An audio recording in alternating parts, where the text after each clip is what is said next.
કેમ છો ટ્રેડર મિત્રો? મજામાં? તો સ્વાગત છે તમારું બધાનું એક એનાલિસિસ વિડીયો ઉપર. તો આપણે વાત કરશું નિફ્ટી અને બેંક નિફ્ટીનું એનાલિસિસ કરીશું. આવાવાળા સમયમાં માર્કેટમાં શું મોમેન્ટમ રહી શકે છે. ઘણા દિવસથી એનાલિસિસ વિડીયો નથી બન્યો, બરાબર. થોડા બધા કારણોથી બિઝી હતા એટલે નથી બન્યો. પ્લસ માર્કેટમાં કોઈ એવી ખાસ મોમેન્ટમ નહોતી આવતી, અપડાઉનની મોમેન્ટમ હતી. પ્લસ ચૂંટણીનો માહોલ છે અત્યારે, તો એક માર્કેટમાં વોલેટાલિટી વધારે ક્રિએટ છે. આજે બનાવવાનું રીઝન શું છે કે ભાઈ માર્કેટમાં એક અપ સાઇડથી સેલિંગ પ્રેશર કન્ટિન્યુ જોવા મળે છે, બરાબર. તો હવે આવતીકાલનું માર્કેટ ડિસાઇડ કરશે કે માર્કેટનો ટ્રેન્ડ કેવો રહેશે. શું માર્કેટ ફરી પાછું નેગેટિવ મૂડમાં આવે છે કે ફરી પાછું એક નવો હાઈ બનાવવાની તૈયારી કરશે, બરાબર. તો એની ઉપર વાત કરીએ. અત્યારે 1 ડેની ટાઈમ ફ્રેમ ઓપન છે નિફ્ટીની. તો નિફ્ટીમાં વાત કરીએ કે નિફ્ટી એક ઘણા સમયથી, બરાબર, એક ચેનલ પેટર્ન ઉપર કામ કરે છે. તો ઘણો સમય આપણે માનીએ તો ઘણો સમય બહુ લાંબો સમય છે, 4-6 મહિનાનો સમય છે, કે જેની અંદર નિફ્ટી જે છે એ એક રેન્જમાં ટ્રેડ કરે છે અને એક રેન્જમાં આપણને જોવા મળે છે જે સપોર્ટ અને રેઝિસ્ટન્સની વચ્ચે છે, બાયર અને સેલરની વચ્ચે રમે છે. તો હવે આપણે શું કરવું જોઈએ? તો કે ભાઈ હવે આપણે જોઈએ કે માર્કેટના સેન્ટિમેન્ટ શું છે, છેલ્લે ક્યાંથી બાયર આવ્યા હતા અને ક્યાંથી સેલરે પ્રેશર આપ્યું છે માર્કેટમાં. તો હવે વાત કરીએ છેલ્લે કે ભાઈ જ્યારે આ જગ્યાએ માર્કેટમાં ફરી પાછું એકવાર બાઇંગ જોવા મળ્યું હતું ને આપણને, અને આ જગ્યાએથી એક પ્રોફિટ બુકિંગ જોવા મળ્યું હતું. તો પ્રોફિટ બુકિંગ કન્ટિન્યુ જોવા મળ્યું છે. પછી એક અહીંયા જે ટ્રેન્ડ લાઇન પાસે છે, સપોર્ટ પાસે જે કેન્ડલ બની છે, તો અહીંયાથી એક બાઇંગ પાછું જનરેટ થયું હતું ને બાઇંગ ફરી પાછું એક હાઈ પાસે ટચ કર્યું હતું ને ફરી પાછું ત્યાંથી એક સેલિંગ પ્રેશર કન્ટિન્યુ જોવા આપણને મળ્યું હતું, બરાબર. આ બધી રેન્જ હતી એ બાયર અને સેલરની હતી. આ દિવસો આપણે જોઈએ તો એક ગ્રીન અને એક રેડ, આ ગ્રીન કેન્ડલ છે, આ રેડ કેન્ડલ છે, આ ગ્રીન કેન્ડલ છે, આ રેડ કેન્ડલ છે, આ ગ્રીન કેન્ડલ છે, આ રેડ કેન્ડલ છે. તો છેલ્લા આપણે 5 દિવસથી જોઈએ, બરાબર. આ 5 દિવસને આપણે જોઈએ તો 5 દિવસની અંદર માર્કેટમાં રેડ કેન્ડલ બને છે. પ્લસ એક પણ દિવસનો જે હાઈ છે એની ઉપર ક્લોઝિંગ મળતું નથી અથવા તો ટચ પણ થતું નથી. તો આના લીધે જે સેલિંગ પ્રેશર માર્કેટમાં કન્ટિન્યુ છે. તો હવે નિફ્ટીમાં શું કરવું જોઈએ? તો ભાઈ નિફ્ટીમાં જ્યારે જુઓ છો કે જ્યારે સપોર્ટ પાસે આવે છે ત્યારે જે લોકો બાય કરવાના રહી ગયા છે તો એ ફરી પાછા એ લોકો અહીંથી બાઇંગ કરે છે ને એક આપણને પોઝિટિવ કેન્ડલ જોવા મળે છે. તો આજે પોઝિટિવ કેન્ડલથી આપણને એક બાઇંગ જોવા મળે છે ને અત્યારની જે લાસ્ટ કેન્ડલ છે એ નેગેટિવ કેન્ડલ ક્લોઝિંગ જોવા મળ્યું છે. તો શું ફરી પાછા અહીંયાથી બાયર એક્ટિવ થશે કે નહીં થાય? તો હવે વાત કરીએ આપણે કે છેલ્લો આપણી પાસે સપોર્ટ શું છે આપણને ખબર નથી. અહીંયા બાય થશે કે હવે સેલ થશે, બાયર એક્ટિવ થશે કે નહીં થાય. તો આપણી પાસે એક આ ઝોન છે જે આપણો લાસ્ટ હોપ બની જશે કે ભાઈ જો નિફ્ટી 21,700 ની નીચે ક્લોઝિંગ થાય છે અને કન્ટિન્યુ જો ક્લોઝિંગ ડાઉન સાઈડ આપે છે તો એક નેગેટિવ સેન્ટિમેન્ટ જોવા મળી શકે છે અને ફરી પાછું આપણને લેવલ 21,400, 21,500 અથવા તો 21,000નું લેવલ આપણને જોવા મળી શકે છે. અને આપણે વાત કરીએ કે ભાઈ માર્કેટમાં જ્યારે ચૂંટણી આવે છે ત્યારે આપણે રેલી પકડતા હોઈએ છીએ. તો રેલી અપસાઇડ આવશે તો માર્કેટ જો અપસાઇડ પોઝિટિવ હાલતું હશે તો પછી રેલી આવવાનો તો કોઈ ચાન્સ છે નહીં. તો એક સેન્ટિમેન્ટ એ પણ છે કે માર્કેટમાં એક પ્રોફિટ બુકિંગ જોવા મળે છે અથવા તો એક પેનિક થાય છે માર્કેટ કે ભાઈ ચૂંટણીના રિઝલ્ટ સારા નબળા જે પણ આવશે એ સમય આપણને બતાવશે. પણ અત્યારે જે માર્કેટ નેગેટિવ છે એ નેગેટિવ થવાનું કારણ શું છે? તો કે અત્યારે એક રીઝન છે કે માર્કેટમાં સેલર અત્યારે સેલરનું પ્રેશર વધારે છે એટલે માર્કેટ એક નીચેના ઝોને ફરી પાછું એક રીટેસ્ટ કરવા માટે આવે છે. તો જ્યારે આ લો લાગ્યો હતો ત્યારે આ લો હતો એનાથી ઓછો લો હતો અને અત્યારે જે લો લાગ્યો છે એ ટ્રેન્ડ લાઇન પાસે આવીને માર્કેટમાં ક્લોઝિંગ મળ્યું છે. હવે જો આવતીકાલે માર્કેટમાં ગેપ ડાઉન ઓપનિંગ થાય છે તો આ ઝોન આપણી માટે ઇમ્પોર્ટન્ટ છે, બરાબર. 21,700 આજુબાજુથી લઈને 21,600નું લેવલ આપણી માટે ઇમ્પોર્ટન્ટ છે. જો આ લેવલની આસપાસ માર્કેટ સપોર્ટ લે છે તો ફરી પાછું એકવાર કન્ટિન્યુ જોવા મળે છે. માર્કેટમાં લો ભલે અહીંયા લાગે છે પણ ક્લોઝિંગ જો આની ઉપર આવે છે, આ ટ્રેન્ડ લાઇન જે છે નીચેની સાઈડની એની ઉપર એક ક્લોઝિંગ આવે છે ને એક સરસ મજાની બુલિશ જો આપણને કેન્ડલ જોવા મળે છે તો આપણે કન્ટિન્યુ જોઈ શકીએ કે ફરી પાછો એક નવો હાઈ લગાવશે અથવા તો હાઈ પાસે આવી શકે એવા ચાન્સીસ છે. અને જો આ નથી થતું તો ફરી પાછું અહીંયા એક આપણને રેઝિસ્ટન્સ જોવા મળશે. આ રેઝિસ્ટન્સ પાસેથી ફરી જો રીટેસ્ટ કરી નીચે આવે છે, કન્ટિન્યુ કરે છે, તો એક ડાઉન સાઈડની મુમેન્ટમ આપણને કન્ટિન્યુ જોવા મળી શકે છે. એ ફરી પાછું એક ટ્રેન્ડ નેગેટિવ આપણને જોવા મળશે. તો હવે કાલ માટે નિફ્ટીમાં શું કરવું જોઈએ 15 મિનિટની ટાઈમ ફ્રેમ ઉપર આપણે વાત કરીએ. પણ એ પહેલાં આપણે એકવાર બેંક નિફ્ટીમાં પણ નજર જોઈ લઈએ કે ભાઈ બેંક નિફ્ટી 1 ડેની ટાઈમ ફ્રેમ ઉપર કેવી મોમેન્ટમ કરે છે. તો બેંક નિફ્ટીને જોઈએ આપણે તો એ પણ એક સપોર્ટ અને રેઝિસ્ટન્સની વચ્ચે ચાલે છે. જ્યારે અહીંયા ફરી પાછો એક લોઅર હાઈ લાગે છે, બરાબર, કે આ પહેલો લો છે એનાથી લો ઓછો છે, લોઅર હાઈ લાગે છે, ફરી પાછો એક નવો હાઈ બનાવે છે, હાયર હાઈ થાય છે, ફરી પાછો એક લોઅર હાઈ થાય છે, હાયર હાઈ થાય છે. આ જ રીતે કન્ટિન્યુ પેટર્નમાં બેંક નિફ્ટી ચાલતી હતી. અને બેંક નિફ્ટી આ બધા આપણે લેવલ અપડેટ કરેલા હતા 1 ડેની ટાઈમ ફ્રેમ ઉપરના, પણ આપણે ટેલિગ્રામ ઉપર અપડેટ કરીએ છીએ. જો તમે ટેલિગ્રામમાં જોડાણા નથી તો જોડાઈ જજો, બરાબર. ડિસ્ક્રિપ્શનમાં લિંક આપેલી છે, તો ત્યાં તમને લાઈવ માર્કેટના અપડેટ ઘણા બધા મળતા હોય છે. તો અહીંયાથી જે નેગેટિવ સેન્ટિમેન્ટ્સ બન્યા હતા અને સેલર પ્રેશર આવ્યું હતું, તો ફરી પાછું જોઈએ તો કન્ટિન્યુ એક પણ ગ્રીન કેન્ડલ બન્યા વગર કન્ટિન્યુ સેલિંગ જોવા મળે છે આપણને.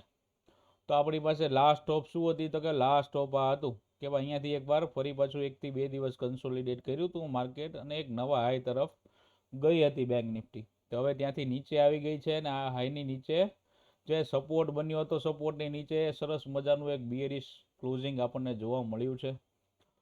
તો હવે બેંક નિફ્ટીની વાત કરી કે જો બેંક નિફ્ટી 1 ડેની ટાઈમ ફ્રેમ ઉપર આવતીકાલે આ ઝોનની આસપાસ જો સપોર્ટ બનાવતી નથી, બરાબર, અથવા તો અહીંયા હોલ્ડ કરે છે, કોઈ હોલ્ડ કેન્ડલ બને છે, ડોજી જેવી કેન્ડલ બને છે, તો આપણે વેઇટ કરવાનો છે આવતા વીકમાં કે શું આ કેન્ડલની ઉપર માર્કેટ રહે છે અથવા તો અહીંયા હોલ્ડ કરે છે અને ઉપરની મોમેન્ટમ કન્ટિન્યુ કરે છે અથવા તો નીચેની મોમેન્ટમ કન્ટિન્યુ કરે છે. જો નીચેની મોમેન્ટમ કન્ટિન્યુ કરે છે તો આપણી માટે આ લેવલ જે છે એ હોપ લેવલ છે કે જો અહીંથી છેલ્લે માર્કેટ જો છેલ્લો સપોર્ટ હતો ત્યાંથી જો 46,700 થી 800ની વચ્ચેની રેન્જમાં જો માર્કેટ અપસાઇડ કન્ટિન્યુ કરે છે તો ફરી પાછું આપણને એક બુલિશ ટ્રેન્ડ થોડા દિવસ જોવા મળશે. પછી આગળ જતા કન્સોલિડેટ કરીને કન્ટિન્યુ મોમેન્ટમ કરે છે કે રીટેસ્ટ કરે છે, એ વસ્તુ આપણે આગળના જે એનાલિસિસ વિડીયો બનાવશું એમાં કેપ્ચર કરી દઈશ. કોઈ સારી મોમેન્ટમ લાગતી હશે તો કરી દઈશ. હવે અહીંયાથી જોઈએ તો છેલ્લે બાયર આવ્યા હતા અને બાયર જે આવ્યા છે એથી ફૂલ એક સારી બુલિશ કેન્ડલ બની હતી. જ્યારે જો સપોર્ટ પાસે આવ્યું છે ત્યારે એક બુલિશ કેન્ડલ આપણને જોવા મળી છે અને ફરી પાછું બાયર એક્ટિવ થાય છે એવું આપણને દેખાય છે. ત્યાંથી ફરી પાછું કન્ટિન્યુ એક નવા હાઈ તરફ જાય છે. તો હવે કાલે જો bank Nifty gap down opening થાય છે ને આ ટ્રેન્ડ લાઇનની આસપાસ, એટલે 47,600 થી લઈને 800ની વચ્ચેની જે રેન્જ છે, આ રેન્જની વચ્ચે જો માર્કેટ ઓપન થાય છે અને અહીંથી સપોર્ટ લઈને ઉપર જાય છે અને એક 1 ડેની ટાઈમ ફ્રેમ ઉપર એક સારી મજાની કેન્ડલ બનાવે છે બુલિશ સાઈડ, તો ફરી પાછું એક સાઈડ જે રેન્જ કન્ટિન્યુ જે છે ટ્રેન્ડ લાઇનની વચ્ચે જે બાયર અને સેલરની વચ્ચે જે માર્કેટ ચાલે છે તો પછી કન્ટિન્યુ થશે અને એક નવા હાઈ તરફ પાછા પોસિબિલિટી છે જવાની. હવે માનો કે માર્કેટમાં નેગેટિવ સેન્ટિમેન્ટ છે અને માર્કેટની નીચે ડાઉન સાઈડની મોમેન્ટમ કન્ટિન્યુ કરવી છે, આ સપોર્ટ અને રેઝિસ્ટન્સને આ બધી આપણે લાઈન દોરી છે એને હવે બ્રેક કરી દેવી છે. આપણે આ લાઈન હવે આગળ કન્ટિન્યુ કરવી નથી. તો શું થશે માર્કેટમાં કે ભાઈ આની નીચે એક આપણને ક્લોઝિંગ જોવા મળશે અને માર્કેટ આવતા વીકમાં અહીંયા 1 થી 2 દિવસ હોલ્ડ કરી અને ફરી પાછી મોમેન્ટમ ક્યાં કન્ટિન્યુ કરે છે એની ઉપર ડિપેન્ડ રહેવાનું છે. આપણે જો ડિપેન્ડ રહેશું તો આપણને પરફેક્ટ ટ્રેડ જોવા મળશે કે ભાઈ માર્કેટના સેન્ટિમેન્ટ્સ હવે નેગેટિવ થયા છે અથવા તો પોઝિટિવ ફરી પાછા થાય છે. તો જો ફરી પાછા અહીંયા હોલ્ડ કરે છે માર્કેટ અને નીચેની સાઈડ બ્રેક કરે છે, આપણી માટે હોપ લેવલ કયું છે? 46,800 થી લઈને 600 સુધીનું એક લેવલ છે. જો એની નીચે કન્ટિન્યુ થાય છે તો ફરી પાછા આપણને એક 45,600નું લેવલ જોવા મળી શકે છે, 45,000નું રાઉન્ડ ફિગર જોવા મળી શકે છે અને 44,500 આજુબાજુ આપણને એક ઝોન જોવા મળી શકે છે. તો હવે કન્ટિન્યુ વાત કરીએ આપણે આ હતી 1 ડેની ટાઈમ ફ્રેમ ઉપરની વાત કે ભાઈ 1 ડેમાં આવું પોસિબલ છે. તો હવે આવતીકાલ માટે 15 મિનિટમાં જોઈએ કે આપણને ટ્રેડ ક્યાં મળી શકે છે, કે આપણે ટ્રેડ ક્યાં કરવા જોઈએ, બરાબર. તો આજના દિવસે પણ એક અપડેટ તમને આપી હતી કે ભાઈ જે કાલનું હાઈ લગાવ્યો છે અથવા તો કાલનું ક્લોઝિંગ છે એની આસપાસ માર્કેટ આવ્યું છે અને ફરી પાછું ત્યાંથી એક રેઝિસ્ટન્સ જોવા મળ્યો છે. જોયું છે અહીંયાથી એક સવારમાં જે પહેલી કેન્ડલ બની હતી 5 મિનિટની કેન્ડલ બુલિશ હતી, પણ ત્યાંથી કન્ટિન્યુ એક સેલિંગ પ્રેશર જોવા મળ્યું હતું આપણને. અને માર્કેટે આજના દિવસે જોઈએ તો જે છેલ્લા સ્વિંગ છે એકેય સ્વિંગને બ્રેક કર્યા નથી. આ હાઈ લગાવ્યો છે તો આ હાઈથી ઓછો લગાવ્યો છે, આ હાઈથી ઓછો લગાવ્યો છે. એક પણ સ્વિંગ બ્રેક કર્યા નથી, નવો હાઈ આપ્યો નથી, ક્લોઝિંગ મળ્યું નથી. એટલે માર્કેટના સેન્ટિમેન્ટ્સ કેવા હતા તો કે ભાઈ નેગેટિવ છે. સપોર્ટ પાસે આવે છે ને સપોર્ટથી બાયર આવે છે, પણ બાયર એટલા બધા નથી કે સેલરને કંટ્રોલ કરી શકે. એટલે અત્યારે માર્કેટ સેલરના કંટ્રોલમાં છે ને નીચેની સાઈડ કન્ટિન્યુ મોમેન્ટમ કરે છે. હવે આવતીકાલે માની લો કે ગેપ ડાઉન માર્કેટ ઓપન થાય છે, બરાબર. અને ગેપ ડાઉન ઓપન માર્કેટ થયા પછી પહેલી 5 મિનિટની કેન્ડલ સારી એવી બુલિશ બને છે. બુલિશ બન્યા પછી આપણી માટે શું ઇમ્પોર્ટન્ટ છે તો કે ભાઈ આ લો છે ને આ ક્લોઝિંગ છે આપણી માટે. તો જો આની ઉપર માર્કેટ સસ્ટેન થાય છે ને છેલ્લા જે સ્વિંગ છે એની ઉપર જો કન્ટિન્યુ માર્કેટ રહે છે, એટલે તો 47,900 લઈને 48,000નું જે રાઉન્ડ લેવલ છે એની ઉપર જો માર્કેટ કન્ટિન્યુ રહે છે તો એક શોર્ટ કવરિંગ ફરી પાછી આપણને જોવા મળે છે. આપણી માટે મોસ્ટ ઇમ્પોર્ટન્ટ લેવલ છે 48,000 ઉપર, કે ભાઈ 48,200નું જે છે ત્યાંથી જે 2 દિવસમાં સેલિંગ પ્રેશર જોવા મળ્યું હતું, તો એની ઉપર માર્કેટ જાય છે તો એક આપણને શોર્ટ કવરિંગ જોવા મળશે અથવા તો પોઝિટિવ ટ્રેન્ડ ચાલુ થશે એવી આશા બની શકે છે. હવે માર્કેટ જો ગેપ ડાઉન ઓપન થાય છે અને ફરી પાછું જો આ લેવલ છે અને રીટેસ્ટ કરે છે અને અહીંયાથી ઉપર જતું નથી, માર્કેટ કન્ટિન્યુ નીચે આવે છે, તો ફરી પાછું એક લો બ્રેક પણ કરી શકે છે અને માર્કેટ એક કન્ટિન્યુ ફરી પાછી એક ડાઉન મોમેન્ટમ કરી શકે છે. આ લેવલ જે છે આપણી માટે ઇમ્પોર્ટન્ટ છે. જો આ લેવલની બ્રેક નથી કરતું તો આપણે વેઇટ કરશું કે અપસાઇડ જવાના ચાન્સીસ બની શકે છે. આમ જોવા જઈએ ઓલ ઓવર તો નિફ્ટી અને બેંક નિફ્ટીમાં બંનેમાં વ્યૂ નેગેટિવ છે.